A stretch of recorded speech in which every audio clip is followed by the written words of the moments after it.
Matt Furco. I have MS, and I was diagnosed 30 years ago. And when I was diagnosed, they said they were pretty sure that it was MS, but at the time there was no cure. So they said, have a nice life, and we'll see you later. Multiple sclerosis patients face challenges beyond their physical ailments. A diagnosis often results in isolation, which can give rise to depression and anxiety. When someone is first diagnosed with MS, one of the things that I find they struggle with most of all is the loss of their previous self. In their minds, they have their entire lives planned out.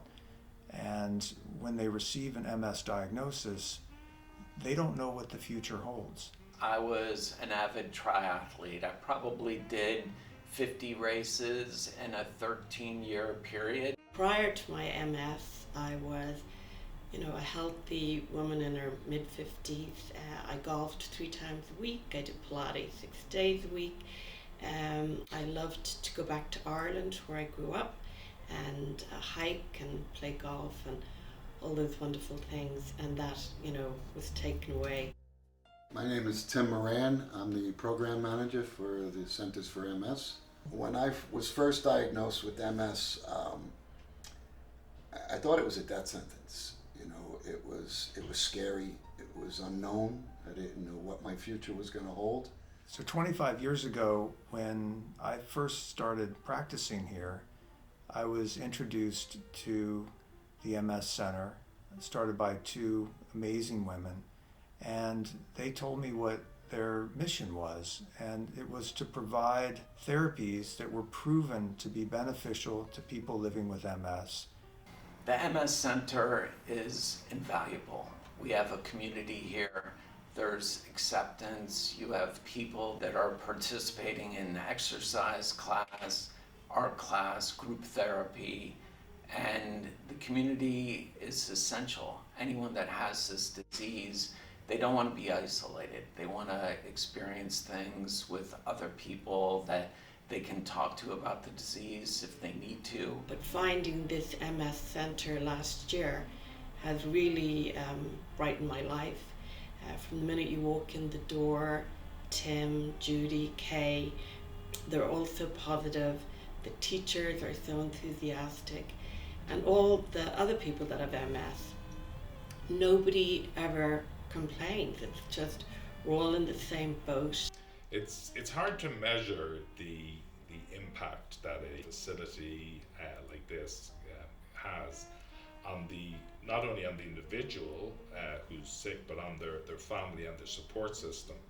Somewhere where they can come and have a few hours away doing something really constructive for their disability.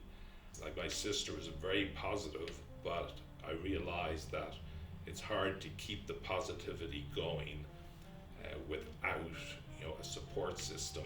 Family can only do so much.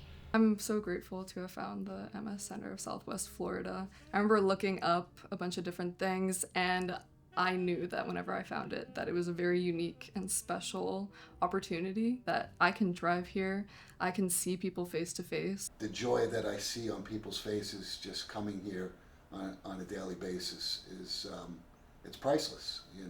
These people, they create such friendships and a bond with other clients and staff members.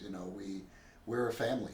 Over the past several years, we've seen an exponential growth in the centers and the number of clients that we serve. Unfortunately, the incidence of multiple sclerosis is increasing. More people are being diagnosed with it. More people are moving to Southwest Florida who have multiple sclerosis. And the only way to continue to meet these needs of the people of Southwest Florida living with MS is through the generous support of our community.